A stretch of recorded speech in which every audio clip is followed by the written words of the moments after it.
have two hot takes and bold predictions Let's for you. hear it. You ready? Andrew Painter starts a playoff game this year. Wow, very hot. I'm proud of you, man. That is great. Engulfed in the hype. Yeah. Engulfed in the hype. Look at you. And my second one, Kyle Schwarber hits 50-plus homers. Oh, my God. That would be amazing. I love yours. Let's just go with yours. Mine suck.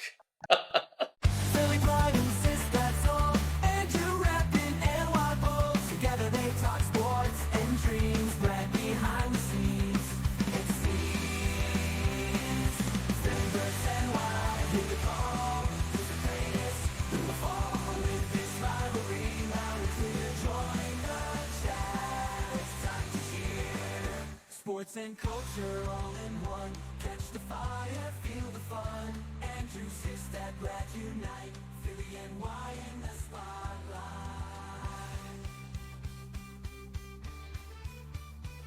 Hey everyone, welcome to episode 33.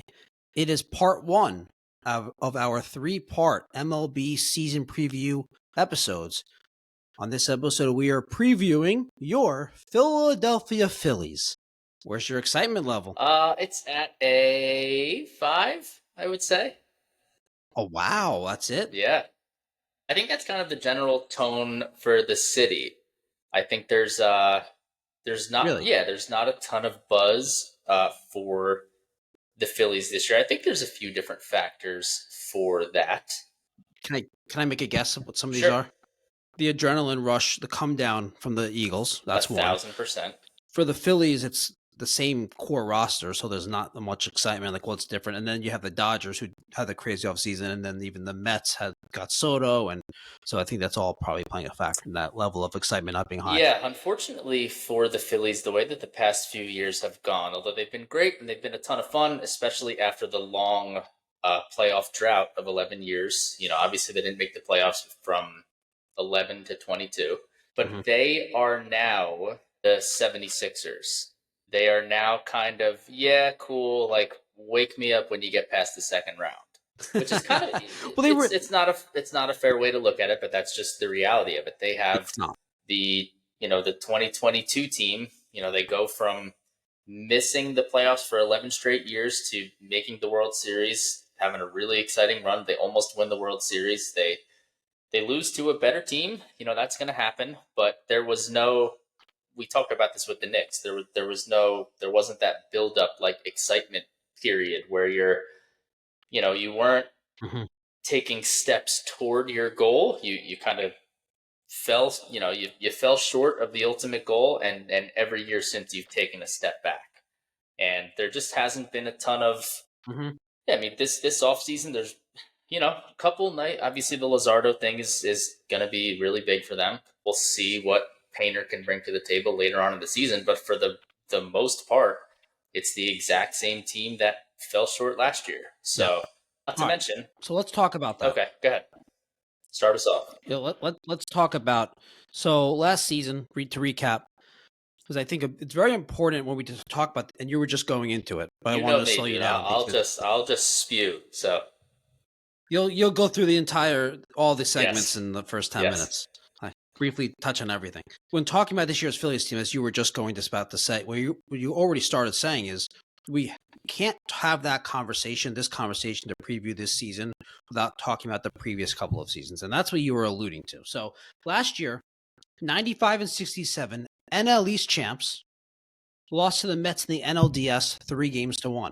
Now, to further expand on this core, to give it proper context, in 2023, 90-72 went all the way to the NLCS, lost in 7 games, blowing a 3-1 lead, right, to the D-backs? Yes. And then 2022, the year before that, 87-75, like you mentioned before, they made that playoff run all the way to the World Series where they lost to the Astros. Yes. So the Diamondbacks was 3-2, not 3-1. It was 3-2? Yes. Okay. The point is that from 22, 23, there was these deep playoff runs. 24, the team was much better in the regular season. Disappointing playoff loss to the Mets, and now here we are. And seems like, and we're going to get into this at some point. Perhaps the last run for this core. We'll get into that. We're going to get into the additions and departures. the rotation, the lineup, the bullpen, X factors, subscriber questions. We'll get into all of it. So getting right into things, let's start with key additions and departures. Like you were saying, the core is pretty much the same. You mentioned Luzardo. Luzardo is the big acquisition. They gave up a lot for him. They gave up their number 4 ranked prospect in their organization and their number 23 ranked prospect, Starlin Caba and Emery and Boyd. So that's kind of a lot to give up for Luzardo. In 2024, Luzardo had back injury. He had his season cut short, made only 12 starts, but his 2 previous seasons were really good. In 2022, he made 18 starts with an ERA minus of 80. That means he's 20% better than league average in earn run average, and he had a 1.04 WHIP with a 10.75 K per 9. Really good season. In 23, he made 32 starts, a full season, pitched 178 innings, his career high, with an ERA minus of, again, 80. 2 years in a row, he was 20% better than league average in terms of run prevention. He had a 1.21 WHIP that year and a 10.48 K per 9, so not as dominant, but still very productive. How many wins did he? You're going to have to look that up and tell me. All right. He was also on the Marlins. Yeah, that's true. So it's a big add. It's an addition to a rotation that's already really good. Yes. And we're going to get into the rotation a little bit later, but it's a big add. I think what you and probably other Phillies fans are feeling, though, like why you're not feeling very excited is because that was the big addition, right? So they also added Max Kepler, 1 year, $10 million free agent. I don't know how much you know about Max Kepler on his days with the Twins. Not much. I know he's pretty average, right? Yeah. He was a big prospect. Early in his career, he had basically all the underlying metrics looked great. Like I was really high on him. I was always drafting him late in fantasy. Really good walk rates. Didn't chase. Great chase rates. And then in I forgot what year it was. It might have been like 2018 where he actually had a really good season.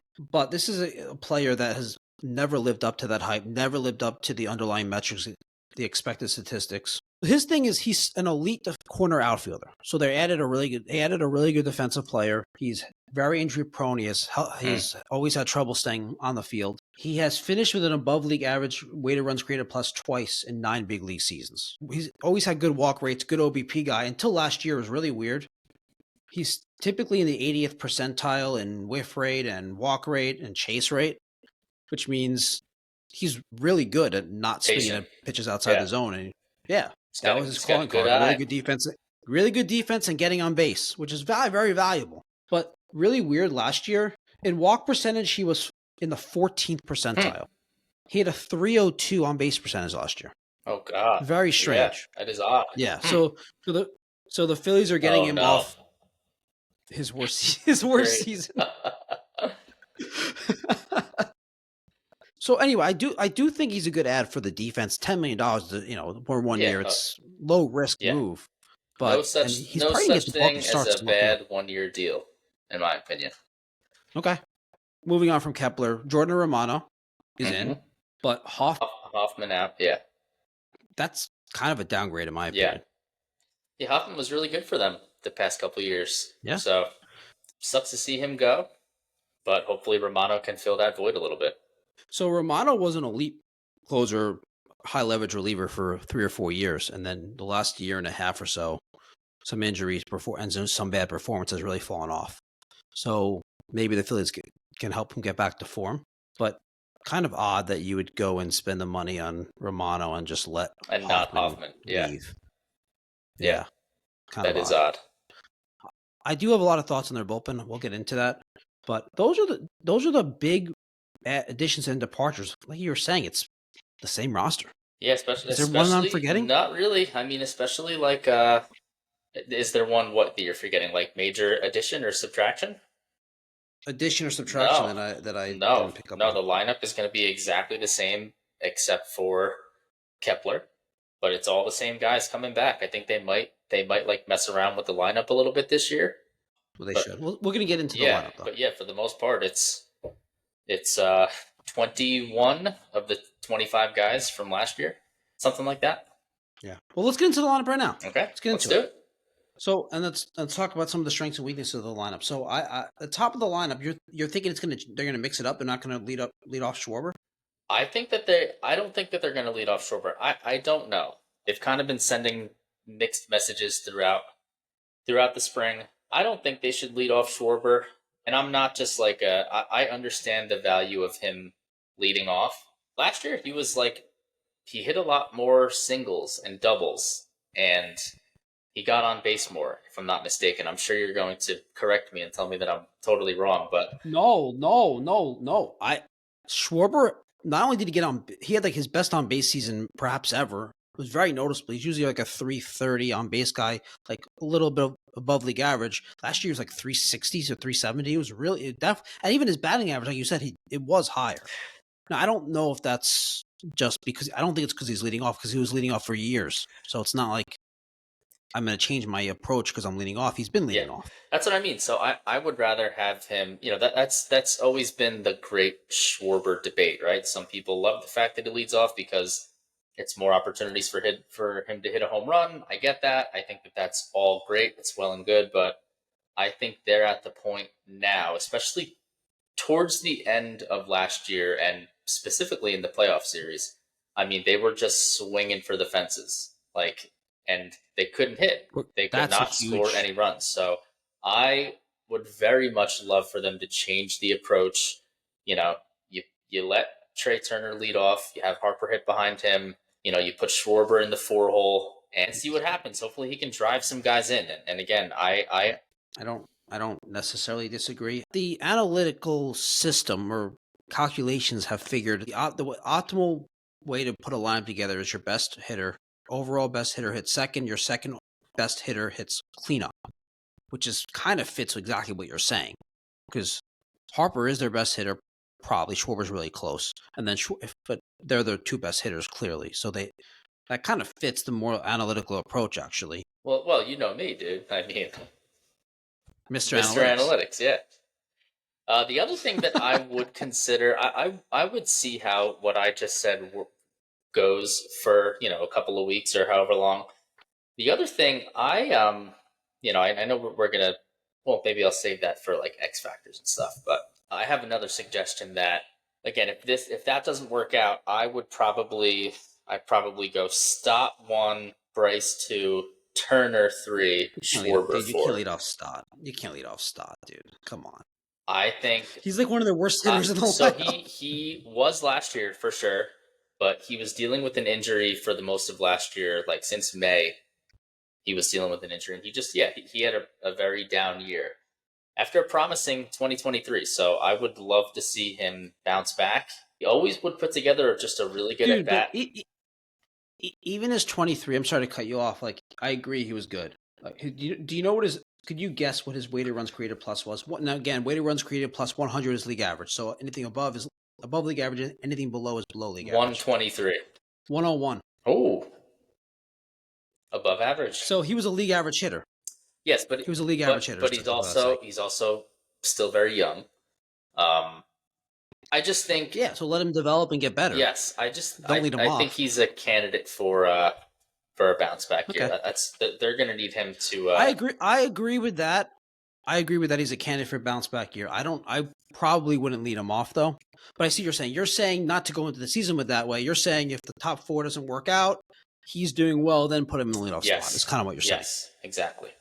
I think that makes sense. And I think that's okay. And also with that is we got to see how Bohm does over the first couple months of the year. Are we going to get first half of the year Alec Bohm from last year or second half of the year from Alec Bohm last year? You're going to get somewhere in between. Yeah, maybe. So if you start out and the first 3 weeks Bohm he's still performing really poorly, then I would switch some stuff up, and that's one of the things that you can also switch it up based on lefty righty start. Yeah, because Bohm's really good against lefties, and Stott I know is lefties. How is his splits? I'm not even aware of his splits. Let me look it up. Stott I know he's a lefty bat versus righties.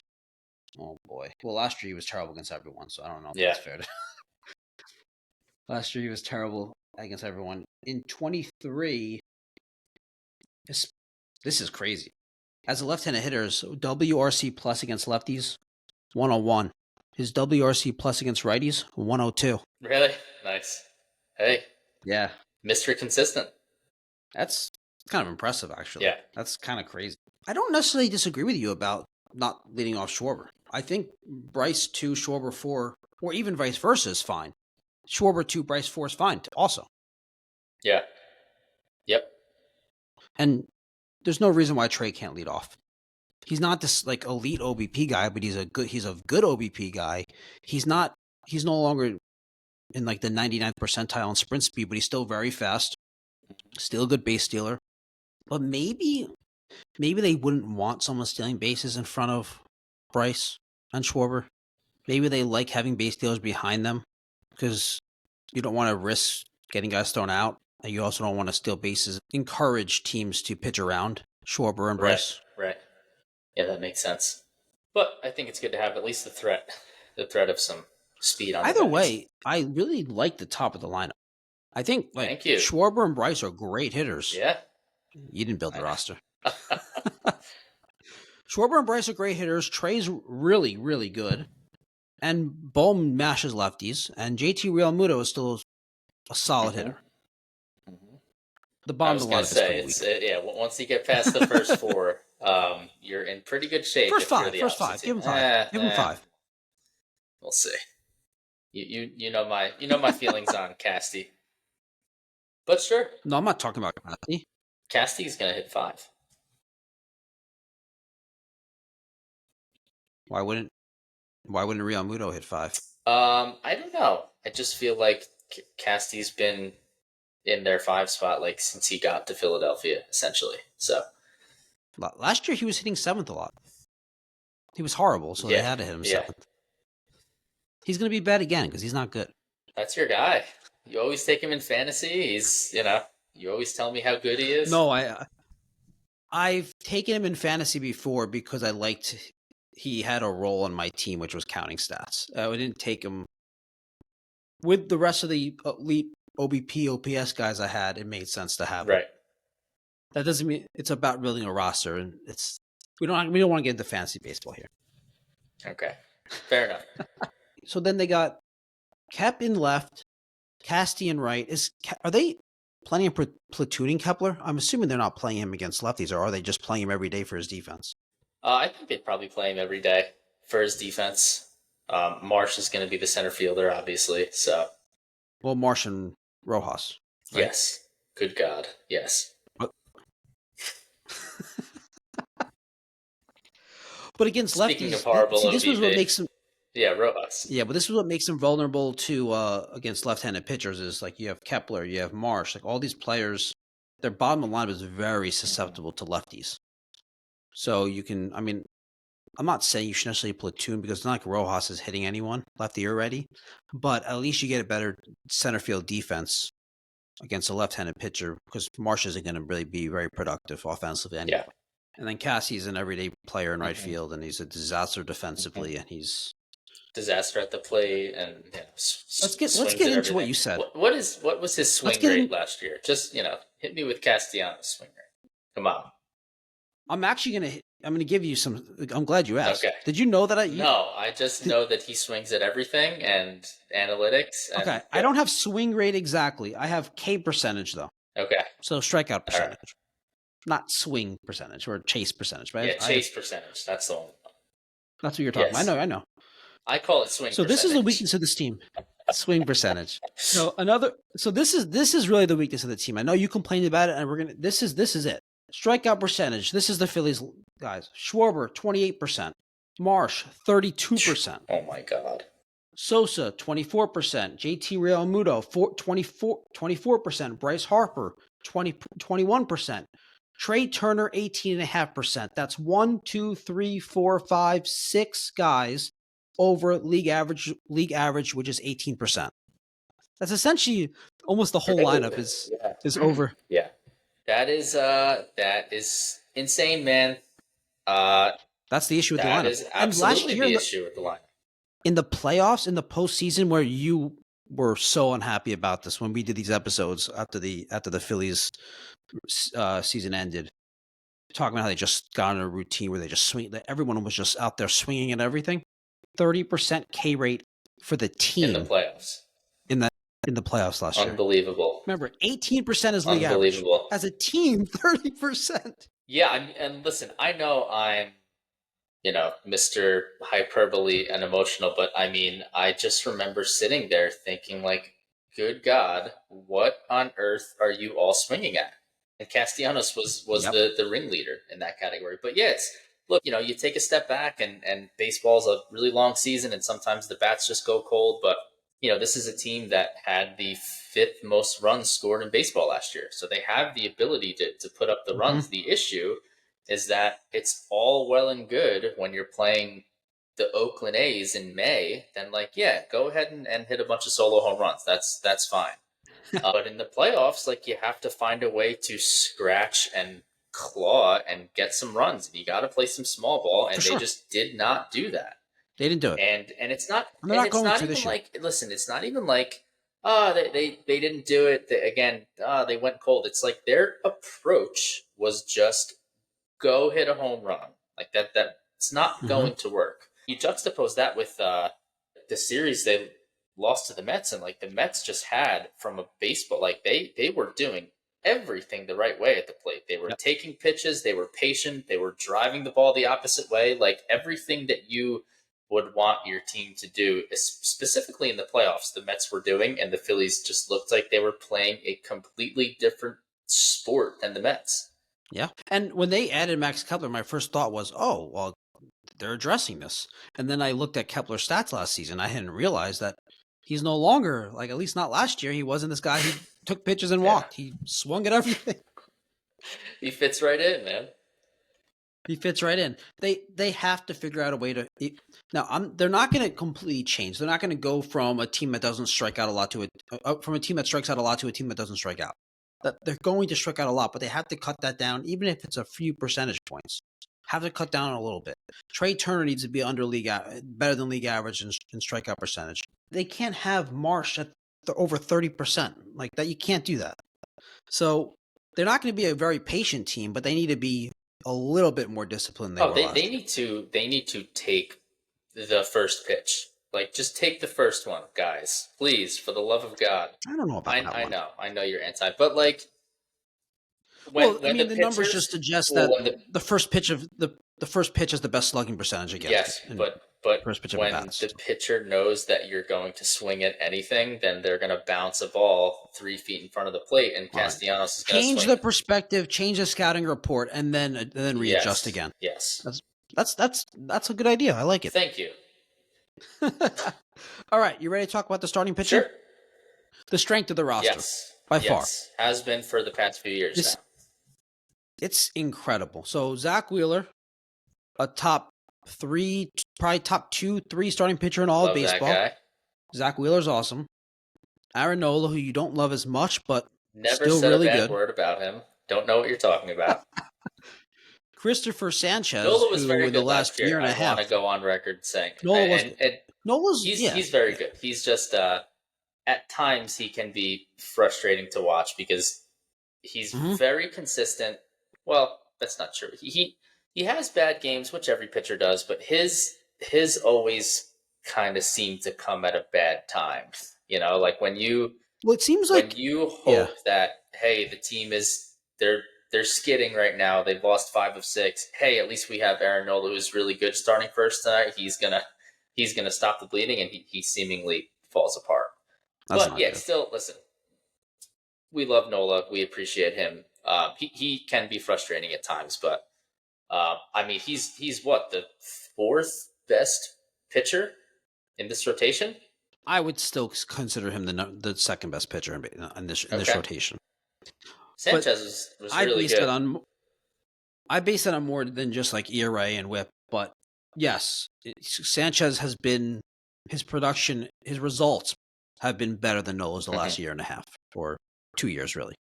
Sanchez is really good. I know. And Suarez is too. Yeah, he was dealing with some injuries last year too. Hopefully he can bounce back. Free agent year. So he better. He has something to prove. Love that guy too. And then that guy's awesome. Yeah, Suarez. I love Ranger. He is one of my favorite Phils for sure. Just always What do you like about him? He's just the man. He's just cool, calm, collected. He's always just that's it. He's just smooth criminal.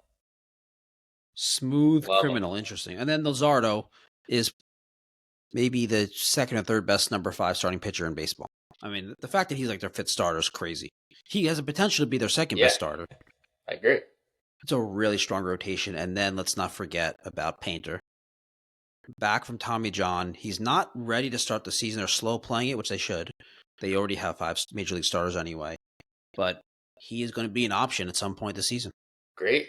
I love. Yeah, I've never said a bad word about prospects, dude. They all come up and they're amazing right from the start. What are you talking about? What does that mean? Just keep going.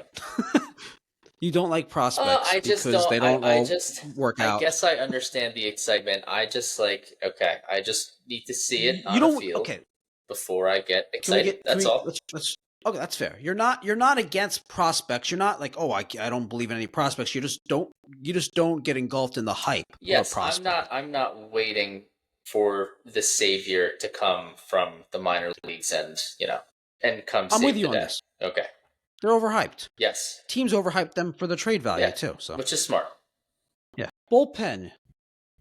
Let's talk bullpen usage and high leverage. So we talked about how they brought in Romano, let Hoffman and Estévez go. So high leverage guys. Romano's closing, right? That's the ninth inning close save situations. Romano. Strom, who is hurt. I think he hurt his oblique. Pitchers are always hurting their damn obliques, man. I know. I'm really high in Kerkering. Oh God, he's awesome. Former Lakewood Blue Claw. Well, can you believe that? A prospect? He actually was, dude. He actually was on the Blue Claws the year that they went to the World Series. He was, or was that the World Series? No, it might have been the NLCS. No, it might have been No, he was he was pitching in the World Series the same season that he was in Lakewood, pitching for the Blue Claws. Oh, I see what you're saying. Oh, yeah. He made a quick rise. He's fantastic. Really good. He's their best. I consider him their best pitcher in their bullpen. Yes. And then Jose Alvarado, who is very volatile, throws over 100. When he's good, he's dominant, but he loses the plate. So it's a good bullpen. I really think it'd be nice if they had one more arm that you could really trust, like a guy that's done it recently and done it for a couple of years now, has stuff, has the results. They have Romano, who's coming off a bad year and a half. They have Strom, who's hurt. Kerkering hasn't done it for a long. He hasn't had the results for a long period of time, and Alvarado is inconsistent. It'd be nice if they had that one other guy who you could really trust. Yeah, well, I wouldn't be surprised if, barring any injuries, I wouldn't be surprised if that's where they stuck Painter at first for when he comes up. Oh, really? Mm-hmm. Is that the rumors? I've heard a thing or two. Well, I'll tell you that there is going to be an injury to the starting pitching. Yeah. So you can bank on that. That's true. And I think that when you have, I could see that like Painter in the bullpen as like a down the stretch September playoff option. Yep, maybe. But I would probably want to get him as stretched out as possible, at least in the minors. I think the bullpen's a little thin, but I think the guys at the top are really good. And if they can turn Romano back around, I think it's set in a good spot. All right, biggest question marks for the Philadelphia Phillies. What do you have? Biggest question marks, I would say, are just the consistency from the bullpen and these guys at the bottom of the lineup, if they can just manage to get on base, change their approach a little bit. I think that would be, I don't know. I'm very weary of it because I've seen it for a while now, for a couple of years, and they just need more production from the bottom of the lineup. Mm-hmm. I agree. My question is, what sets them apart? What differentiates them in 2025 from previous seasons, and what separates them from the Braves, the Mets? Forget about the Dodgers; they're on another level. But what separates them from the Braves, the Mets, the Padres, I'm not sure that anything separates them this version from the previous year's versions. And I think that's kind of what you said in the beginning of the episode, where you're saying the excitement level's at 5 because it's the same core. Yes. And I think that this is the last run with that core. I could be wrong about that, but I'm pretty confident that if it doesn't work out this year, then you have to mix it up. Yeah, I would totally agree with that. It certainly feels like this is the last hurrah. A couple of guys getting older. Real Muto's getting older. Schwarber's a free agent. Schwarber's a free agent. I think Castellanos might be a free agent after this year. I think he has 1 year left, which you would love. Which he would be trade great for the Phillies if he was a free agent. Yeah. If he was a free agent. Yeah, exactly. But I think he has 1 year left. Yeah, I mean, it certainly feels like it. And yeah, to answer your question, I don't feel that there's anything different about this team. It's the same lineup except for Kepler, who, okay, great. How much of a difference is he going to make? If a positive one at all. Bullpen, pretty much rolling out the same guys. Again, they lost Hoffman. They replaced him with Romano. We'll see if he can bounce back and fill that void. But other than that, it's all the exact same guys. So yeah, Estévez was only there post deadline, right, and he wasn't really that good anyway. No, he was bad. He wasn't good for them. Right. But if I am an optimist, which I am not, I think the team they're going to make the playoffs. I mean, barring something ridiculous happening. And yes, I do not believe that they have a shot of winning the division. Maybe they come in second place in the division, but probably not. If I were to guess, I'd probably still give that nod to the Mets, and I still think the Braves are going to win the division, even though they have injuries. The team is kind of built for the playoffs. I just think if you can get in, you ride your starting pitching, you string together a couple of weeks worth of good at-bats, and we'll see. We'll see. Anything can happen. I agree with that. It's you get into the playoffs, you have this great starting pitching, maybe add a bat at the deadline, and you just need to win a few. You just need to get hot at the right time, exactly. And they're going to be in the playoffs. Exactly. Yeah. Yep. Yeah, I'm with you. All right, I got a good one. This is a fun one. X factors. Now I have one for you. Oh God! But this. I want you to tell me if this is cheating at the X factor. Can I consider Bryce Harper an X factor? No. What about Bryce Harper's power? No. Specifically. No. Why not? Because X factors are not star players. Like, that's why they're the X factor. But his power has not been there. I don't. No, you can't use that. Sorry. Come on, man. You know what an X factor is? Come on, dude. I think his power is an X factor. I'm going to tell you anyway, and then you won't count it as an X factor. So on this episode, everyone watching, listening, this doesn't count as an X factor. I'm just speaking now. In his last 3 seasons, he averaged only. Let me ask you this: how many home runs do you think per season he's averaged in the last 3 seasons? 28. 23. Wow. He's had some injuries. Yep. But he hasn't topped 30 home runs since he hit 35 in 2021. Wow. His power is an X factor. If he hit 35 plus homers this year, and say he slugged, I don't know, over 600 or something, this offense would be on a completely different level. If he hit 35 homers, slugged 600, top 5 hitter in baseball, this lineup is elite. If he does that. So his power is my X factor. Okay, that'd be great. Yeah, I mean, hopefully he stays healthy. Hopefully he has a guy in front of him and a guy behind him who are relative threats for the opposing pitching staff. And that would be great. Yeah, I think he takes a little while to get going. So, when he comes back from injury, he usually has to ease into it for a couple of weeks. So I think that's really played a factor. I mean, we all know when... Stay healthy, Bryce. Yes, just stay healthy. Just don't get hurt. It's not hard. We all know what happens when he goes on his hot streaks. He's the best player in baseball, except for, he's Aaron awesome. Judge and Bellinger. Maybe he's the 3rd best player in baseball after those 2 guys. You can't do a Phillies preview without taking shots at the Yankees or some sort giving of them a compliment. negative. No. Yeah, sure. Yeah. Well, again, we'll see. I mean, when he's hot, he can single-handedly carry the team, kind of like a Schwarber June. Give me your X factor. My X factor is I need to see some bounce backs, specifically from Bohm and Stott.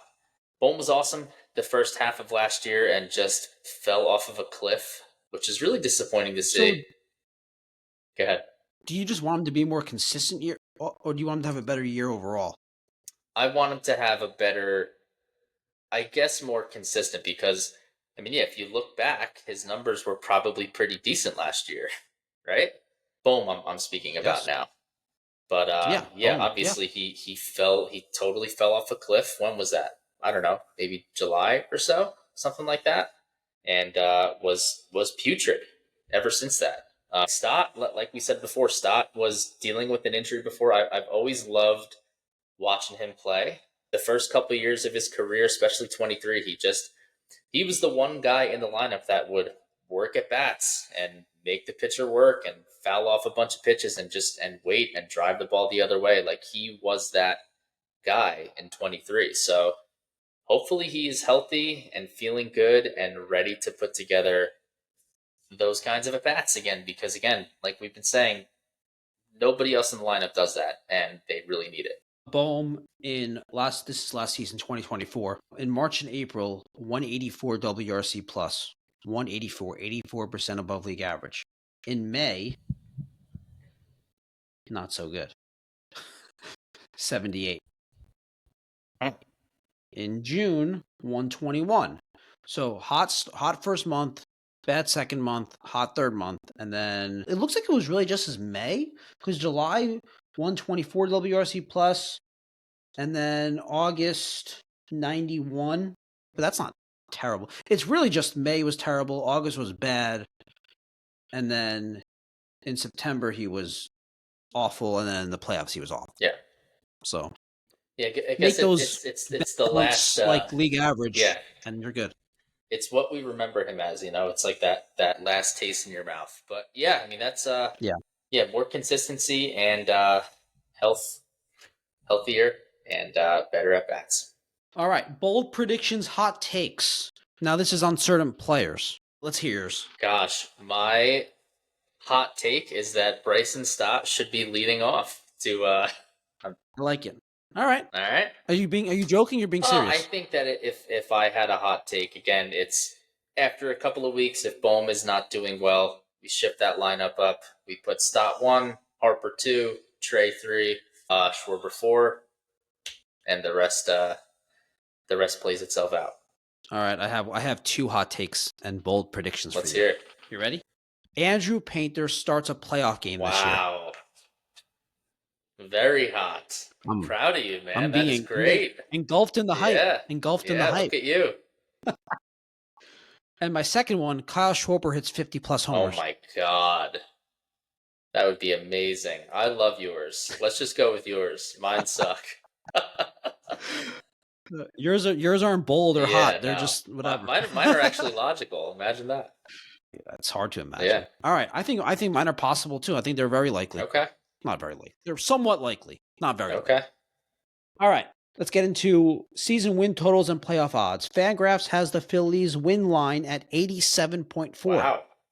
Don't take it as a negative. They have a bunch of those teams. Fangraph, they always have those around, those like top tier teams that aren't like the Dodgers in like the high 80s range. Okay. Like the Mets are in the same boat. The Braves are in the same boat. Yankees are in the same area. I think Phillies actually have this third best highest win line via Fangraphs in baseball. Playoff odds at 70%. Okay. Division winning the division odds at 20%. And winning the World Series at 5.6%. Really? That's pretty high. That's higher than I thought it would be. I think so too. Fangraphs likes the Phils. No.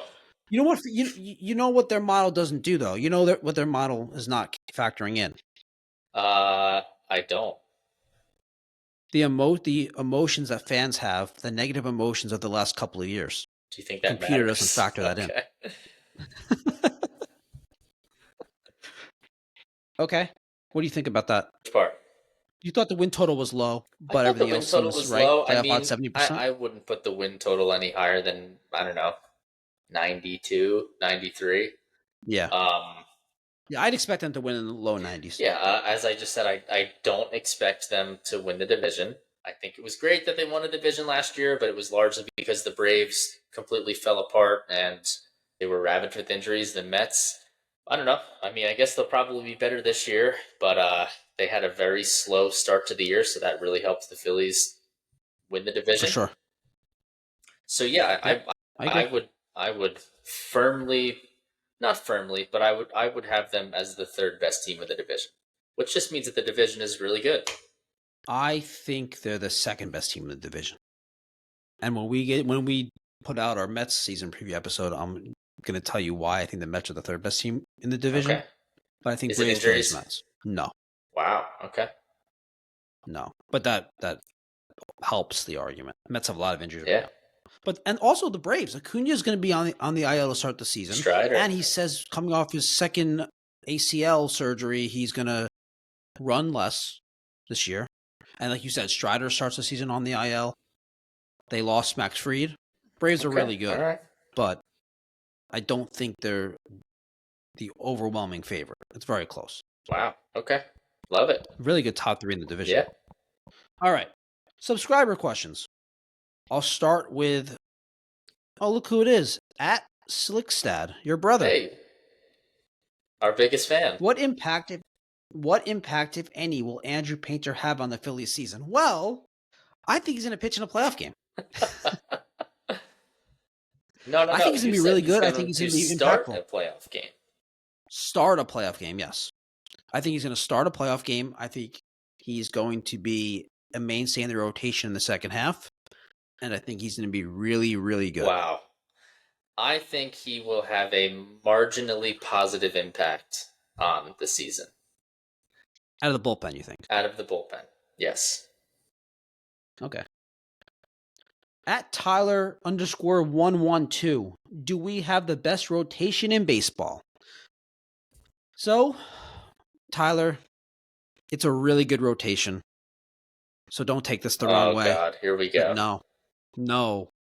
I'm sorry, the Dodgers have 8 starters that are top 3 in every other rotation. No, the Dodgers have the best rotation in baseball. I knew you were going to say that. And the Diamondbacks are close. And the Yankees. The Phillies rotation's great. No, the Yankees don't without Cole. Before they did. Well, you just burst everyone's bubble, man. We were all hoping that you would say it's the Phillies. Nah, the Dodgers, the Mariners, and probably the Diamondbacks have a better rotations. But look, it's a great rotation. It doesn't have to be the best. It's top 4. That's really good. And you can't compare yourself to the Dodgers because the Dodgers have the best everything. Yes, we all know that. Yeah. Any last thoughts on your 2025 Philadelphia Phillies? Go Phils. I'm excited. After talking about them and doing this, it has gotten me excited. Yeah, it's gotten me a little bit more excited. It's gotten me to a 6. You remember my rule about 7. You can't. Oh, that's right. You have to fix 6 or 8 because 7 is a cop-out. All right, 7's a cop-out. Okay, so well, you're at a 6. I'm at a 6, yeah. Listen, I hope Phillies fans watching this they're at an 8, 9, 10. We're gonna go. We're gonna go to some games this year. It's gonna be fun. It's gonna be great. There's nothing better than Sunday afternoon game, 1:00 start, 75 degrees out. You got the Philly fanatics shooting hot dogs at you. You're drinking a Surfside. It's great. There's nothing better than baseball. You don't feel the pressure of every game like an NFL game, the NFL season. Totally.